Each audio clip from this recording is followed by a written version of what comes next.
السلام علیکم شیخ محترم. ابھی سائنٹسٹ لوگ بکری بکرا اور گائے بھینس گھوڑا گدھا یہ سب کے منی سے نئے نئے طرح کے جانور پیدا کر رہے ہیں. تو کیا اس ایسے ذریعے کے جو جانور پیدا ہوتے ہیں جو قدرتی طرح سے نہیں مگر ٹیسٹ ٹیوب بیبی کی طرح اس کو پیدا کیا جاتا ہے تو اس کا کھانا حلال رہے گا؟ السلام علیکم رہبری ورحمۃ فرمائیں. اللہ. السلام علیکم. ماشاء اللہ جی مشتاق بھائی اچھا سوال لے کر آئے ہیں اور وقت کی ضرورت کے مطابق سوال لے کر آئے.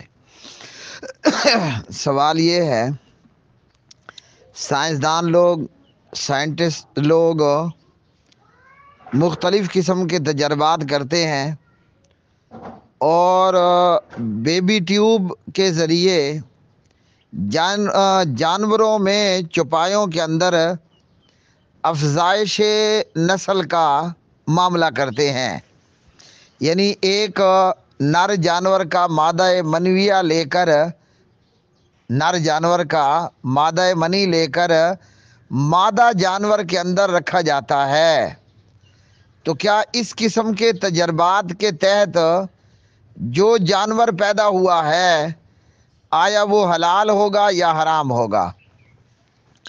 تو جواب یہ ہے کہ سب سے پہلے یہ دیکھا جائے گا جس نر جانور کی منی لی جا رہی ہے آیا وہ جانور اپنے آپ میں خود حلال ہے. مثال کے طور پر اگر بیل کا مادہ منویہ لیا جاتا ہے یا کٹا اس کا مادہ منویہ لیا جاتا ہے جسے ہم جھوٹا کہتے ہیں، بھینس کا نر کٹا، یا پھر بکرا ہے اور اس کا مادہ منویہ لیا جاتا ہے، یا اسی طرح کا کوئی اور چپایا ہے جو کہ حلال ہے. بھینس بھی حلال ہے، بکرا بھی حلال ہے، بیل بھی حلال جانور ہے. اگر تو مادہ منویہ حلال جانور کا ہے تو سائنٹسٹ اور سائنسدان اس سے جو نسل افزائش کریں گے وہ بھی حلال ہوگی. دوسرا یہاں یہ دیکھا جائے گا وہ مادہ منویہ جس مادہ جانور میں بیبی ٹیوب کرتے ہیں کیا وہ مادہ حلال ہے؟ اگر وہ مادہ بھی حلال چپایا اور حلال جانور ہے تو جو اس کا بچہ پیدا ہوگا وہ بھی حلال ہوگا. اور حلال میں ہمارے پاس گائے ہے، حلال میں ہمارے پاس جو ہے وہ بھینس ہے، حلال میں ہمارے پاس بکری ہے، اور اس طرح کے دیگر چوپائے جو کہ حلال ہیں اور ذو ناب نہیں ہیں. تو وہ جو نسل پیدا ہوگی وہ بھی حلال ہوگی. لیکن اگر ایسا ہے کہ مادہ حرام ہے، مثال کے طور پر آپ زیبرے کا مادہ منویہ لیتے ہیں جسے عربی لینگویج کے اندر حمار الوحشی کہا جاتا ہے، جنگلی گدھا زیبرا، مادہ منویہ زیبرے کا ہے اور آگے جو مادہ ہے، مادہ یعنی فیمیل، وہ کھوتی ہے یعنی گدھی ہے، جو گھریلو گدھا ہوتا ہے اس کی فیمیل، جبکہ مادہ منویہ وہ زیبرے کا ہے اور آگے فیمیل وہ کھوتی ہے جسے ہم کھرکی بولتے ہیں. تو پھر یہ جو نسل پیدا ہوگی اس فیمیل کے پیٹ میں سے تو وہ بھی حرام تصور ہوگی. یا آپ یوں کر لیں کہ مادہ منویہ وہ بیل کا ہے اور آگے جو مادہ ہے فیمیل وہ سورنی ہے. تو یہ معاملہ پھر یہ ہوگا کہ جو نسل پیدا ہوگی وہ حرام کی ہوگی.